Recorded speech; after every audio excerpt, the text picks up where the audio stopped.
मनु महाराज की 5 संतान थी, प्रियव्रत, उत्तानपाद, आकुति, देवहूति और प्रसूति। हे परीक्षित, उत्तानपाद का जो सुपुत्र उत्तम था,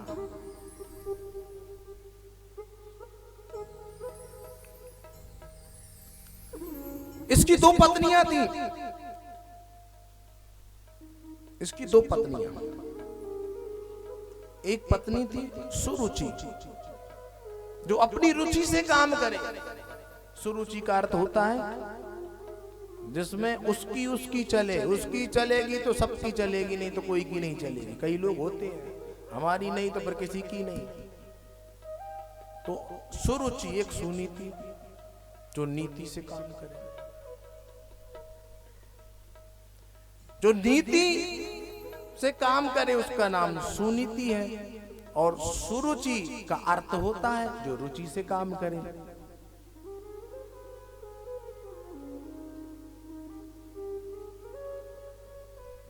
तो इससे संतान उत्पन्न हुई थी, सुरुचि से भी हुई और सुनीति से। अब जो सुरुचि से हुई थी, जिसका पुत्र था, सुरुचि यह चाहती थी कि स्वामी तुम मेरे बेटे से ही प्रेम करो, तुम मेरे बेटे से ही लाड़ प्रेम करो। अच्छा, उत्तानपाद एक दिन, जो सुनीति का पुत्र है ध्रुव, वह एक दिन पिताजी की गोदी में बैठ गया। सिंहासन पर पिताजी बैठे हुए थे, ध्रुव जी उत्तानपाद की गोदी पर बैठ गए। सुरुचि ने देख लिया, सुरुचि ने देख लिया तो महाराज ये तुमने कैसे इसको बिठालने की हिम्मत कर दी इस राज्य सिंहासन पर? तो मेरे पुत्र का अधिकार है, ये ध्रुव का नहीं है अधिकार। इसको अभी इसी वक्त नीचे उतारो, नहीं तो मैं तुम्हारा त्याग कर दूंगी। अब उत्तानपाद उससे बहुत प्रेम करते थे, तो पत्नी की बात सुनकर ध्रुव को नीचे उतार दिया।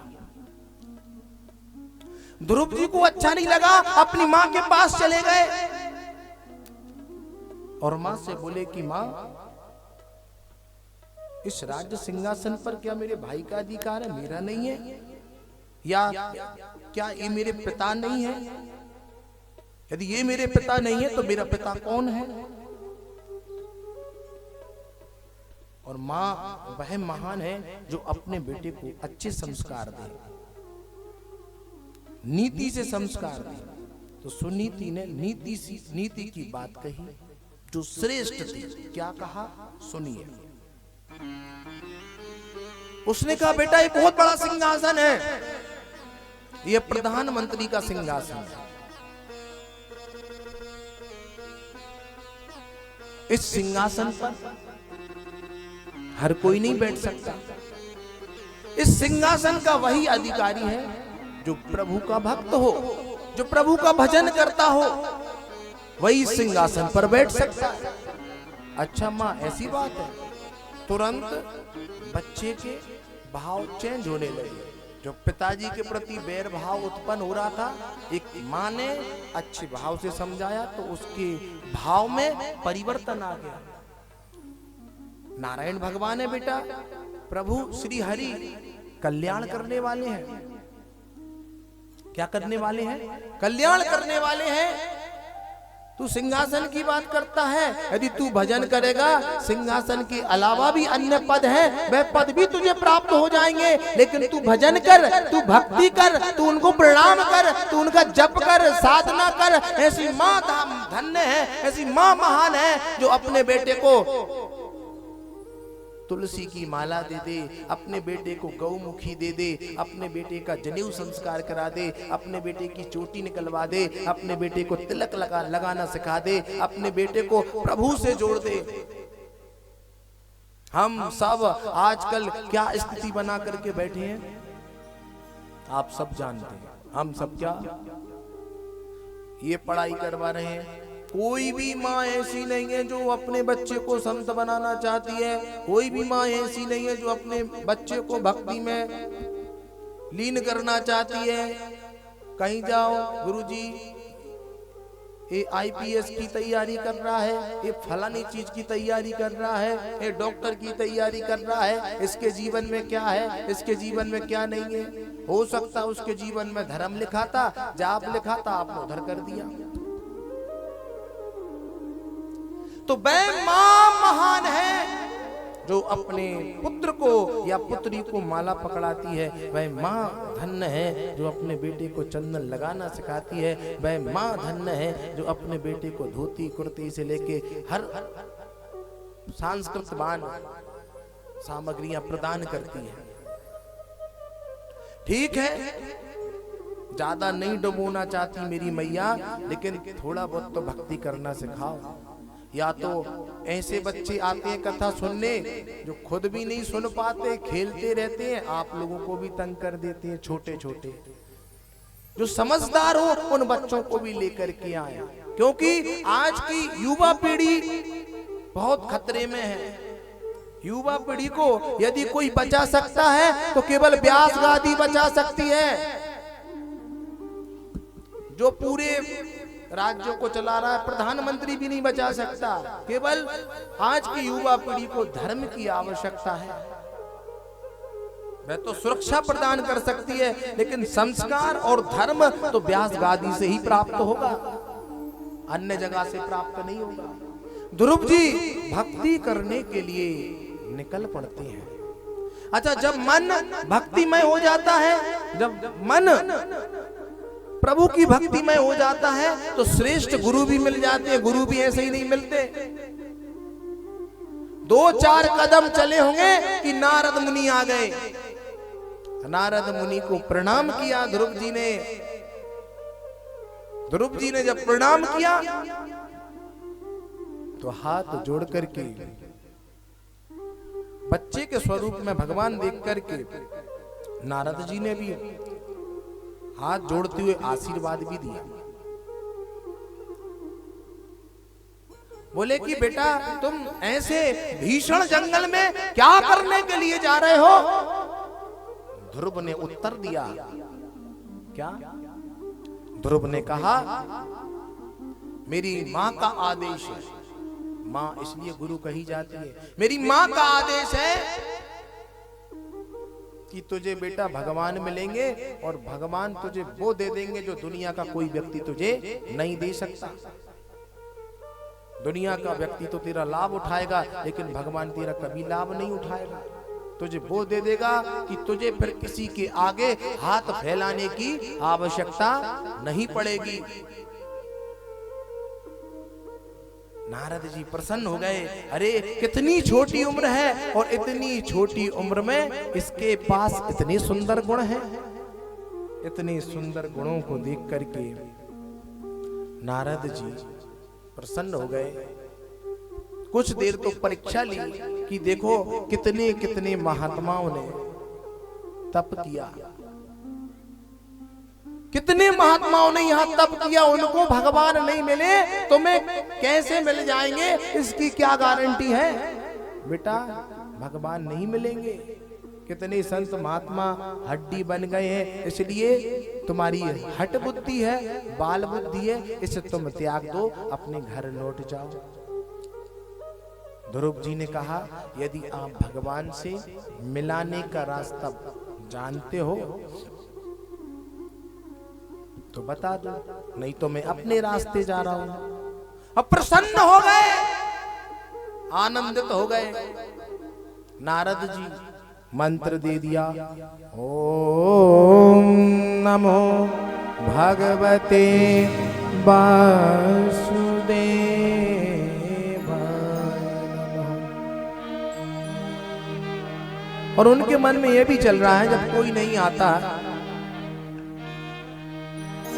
तो ईश्वर आता है। इस संसार में कोई कृपा करे अथवा ना करे, लेकिन मेरा ठाकुर जरूर कृपा करता है। ये ध्रुव जी के मन में बैठी हुई है बात कि मेरे पिताजी ने जो किया अच्छा किया, उन्होंने मेरी परीक्षा ली, मां का आशीर्वाद लेकर के आया हूं। अब कोई मेरे से मिलने आए अथवा ना आए, लेकिन मेरा ठाकुर, मेरा परमपिता परमेश्वर मुझसे मिलने जरूर आएगा।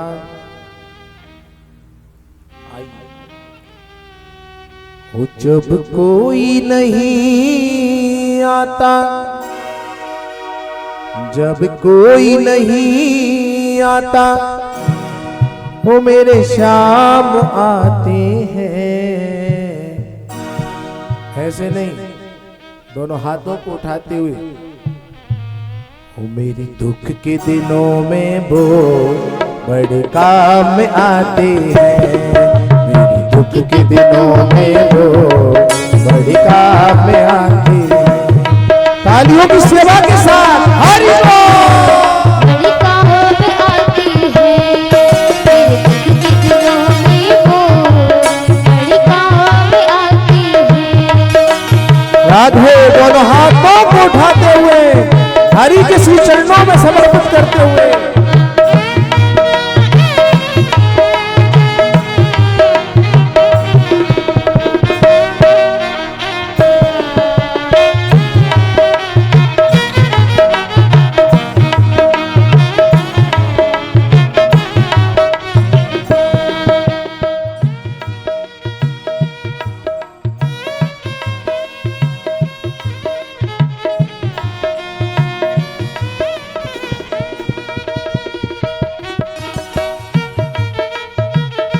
क्या कहना, पीछे वाले तालियों की सेवा के शान दयालु कृपा करेंगे।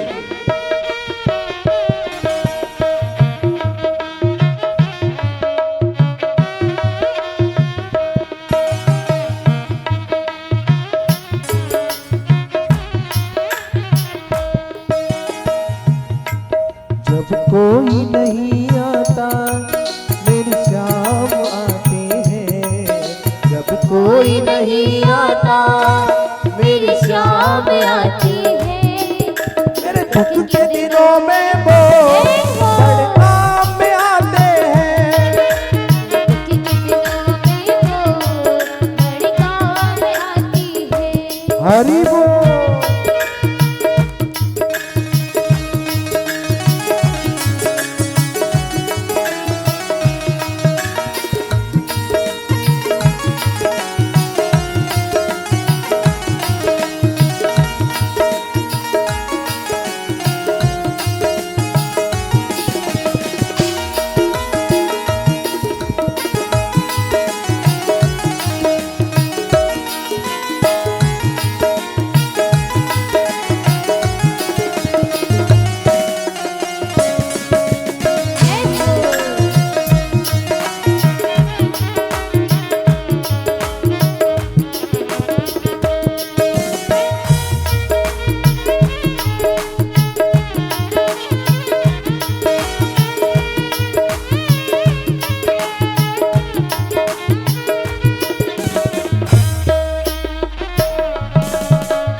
क्या कहना है?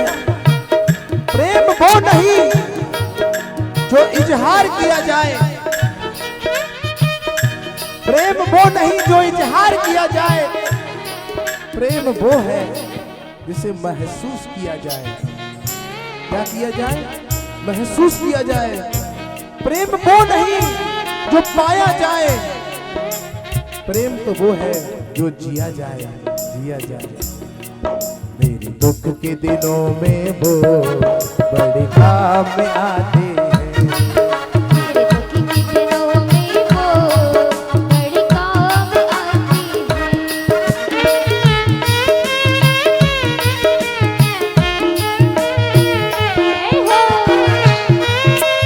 अच्छा और क्या कहना है? सुनिए एक बात और सुने। बेटे की शादी में ठुमका नहीं लग रहे तो भी लगा रहे हैं, और तो और 80-90 साल के गिरे जा रहे हैं, साल भर नहीं पी रहे, शादी का माहौल है तो पी रहे। और ये कितना आनंदमय रस है। ये ऐसा नशा एक बार जिसको चढ़ जाए तो साफ उतरता नहीं, और जिस पर ठाकुर जी कृपा करे तो उसकी फिर कृपा बरसती रहती है। कहते हैं जो इस कल्प वृक्ष के नीचे नृत्य करता है उसे फिर 84 लाख योनियों में नहीं नाचना पड़ता। ये पंडाल नहीं है, ये कल्प वृक्ष है। यहाँ कैसी शर्म और यहाँ कैसा पर्दा। ये तो झूमने गाने के लिए है, भगवान से मिलने के लिए है। शादी में करती कि नहीं? सभी माताएं बहनें करती होंगी, और तो और बैंड बाजे वालों को भी परेशान कर देती, भैया ऐसे बजा। आज तो मौका मिला है। मेरी दुख के दिनों में वो बड़े काम में आते हैं। मेरी दुख के दिनों में वो बड़े काम में आते हैं। जब कोई नहीं आता मेरे सामने आते हैं, जब कोई नहीं आता मेरे सामने आते हैं। मेरे दुख के दिनों में वो बड़े काम में आते हैं।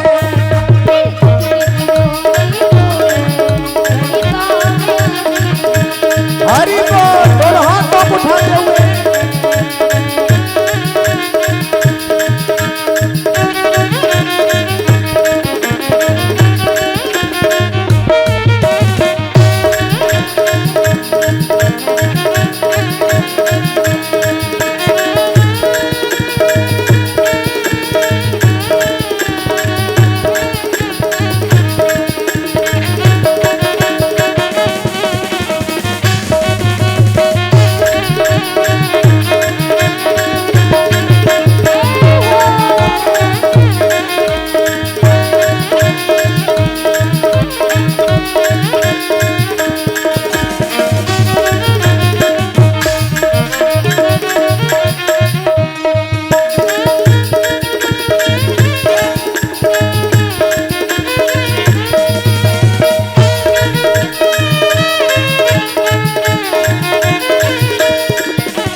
याद करे इनको दुख हल्का हो जाए। याद करे इनको दुख हल्का हो जाए। कोई भक्ति करे इनकी ये उनका हो जाए। कोई भक्ति करे इनकी वो इनका हो जाए। ये बिन बोले सब कुछ पहचान जाते हैं। मेरे दुख के दिनों में वो काम में आते हैं। मेरे दुख के दिनों में वो काम आती है। और हाथों को उठाते हुए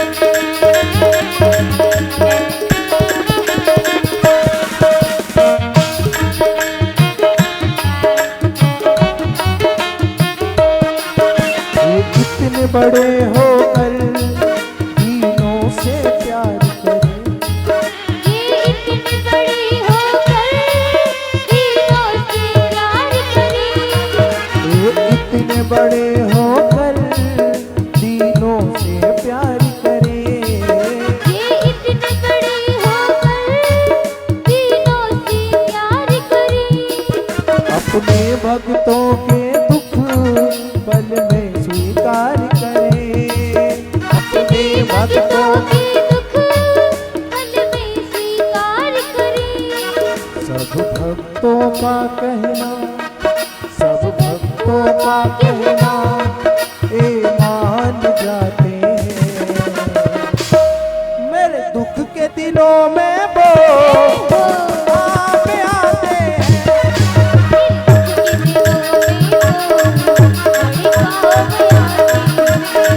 मेरे दुख के दिनों में वो आप आते हैं।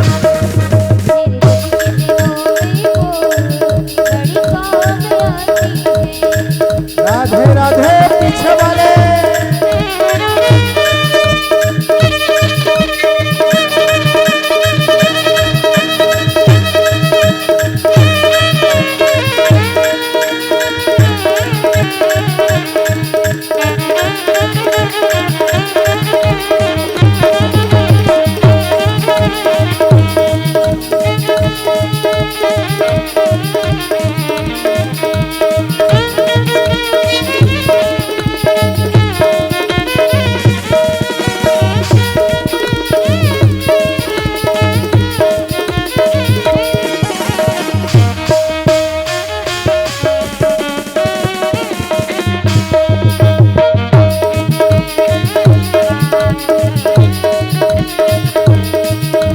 कोई नहीं आता मेरी शाम आती है, जब कोई नहीं आता मेरी शाम आती है, मेरे दुख के दिनों में वो बड़ी काम आते हैं, मेरे दुख के दिनों में वो बड़ी काम आते हैं, मेरे दुख के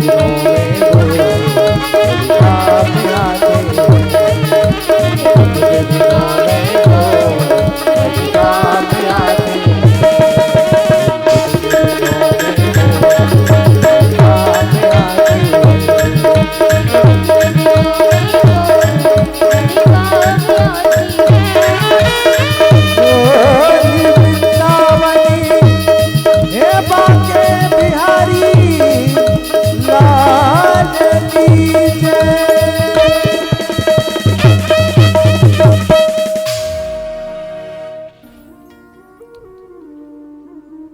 कथा को आगे बढ़ाते हुए ध्रुव जी के गुरुजी कौन बन गए थे? नारद जी। कौन? नारद जी। मंत्र कौन सा दिया था? ओम नमो भगवते वासुदेवाय,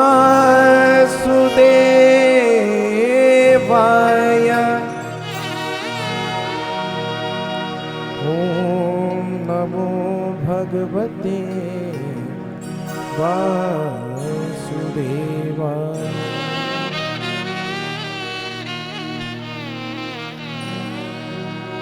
सुखदेव जी महाराज ने राजा परीक्षित को बड़े सुंदर श्लोक में समझाया है कि त्रात्रांते त्रात्रांते कपित बदरासनः।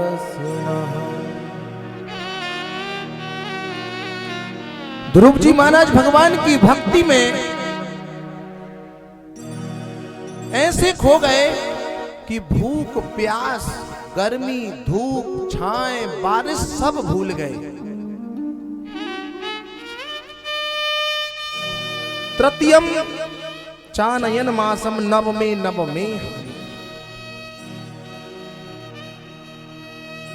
कुछ महीने तो पत्ते फल फ्रूट खा करके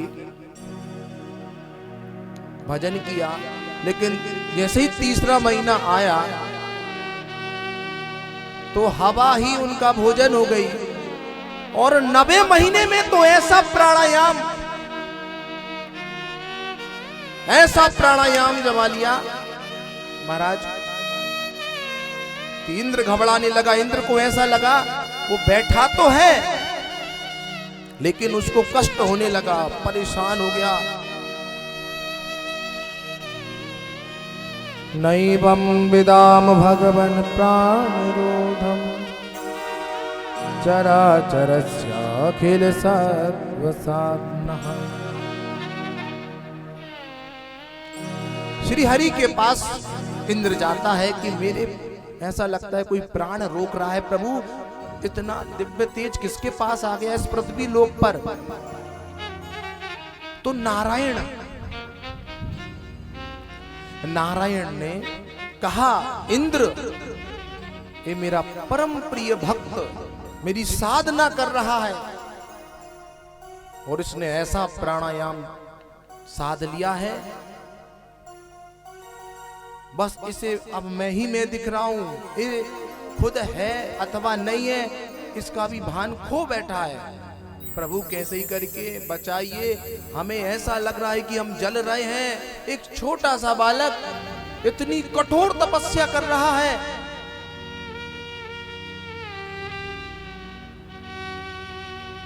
चली गई। जाते हैं श्री हरि आज ध्रुव जी के सम्मुख नारायण खड़े हुए हैं, शेष सैया पर लेटे हुए हैं, नाना प्रकार के दर्शन दे रहे हैं, कभी कुछ, लेकिन भक्त अंदर भगवान को देख रहा है। भक्त भी कई प्रकार के बताए गए, कई लोग मंदिर में देखते हैं, कई लोग बाहर देखते हैं, लेकिन सिद्ध भक्त वही होता है जो अपने अंदर भगवान का दर्शन करने लग जाए। वह सिद्ध भक्त कहा गया है। शेष सैया पर लेटे हुए हैं नारायण भगवान, ध्रुव जी के नेत्र बंद हैं। कहते हैं उठो। प्रभु समझ गए ये तो मुझे अंदर देख रहा है, जब तक मैं अंदर की झांकी को अदृश्य नहीं करूंगा तब तक यह मुझे नहीं देख पाएगा। अंदर की झांकी अदृश्य की भगवान ने तो छटपटा करके देखे और जैसे ही नेत्रों को खोला तो वैसी ही दृष्टि बाहर दिख गई।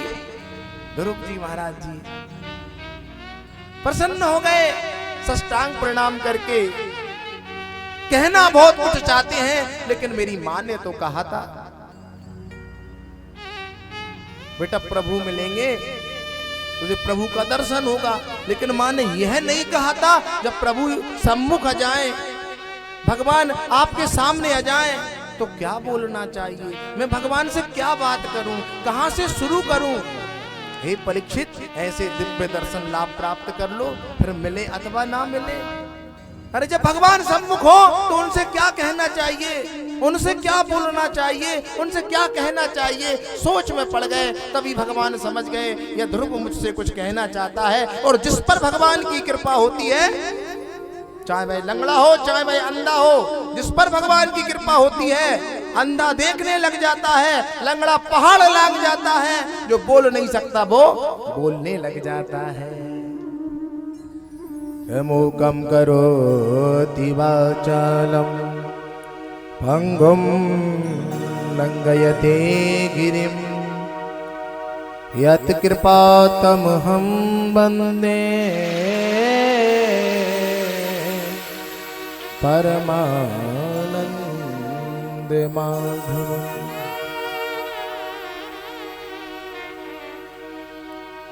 भगवान विष्णु जी ने शंख ध्रुव जी के कपाल से छुआया, छुआते ही ऐसा अलौकिक ज्ञान आ गया जो बोल नहीं पा रहे थे। वो 1000 श्लोक में भगवान श्री हरि की स्तुति करने लगे।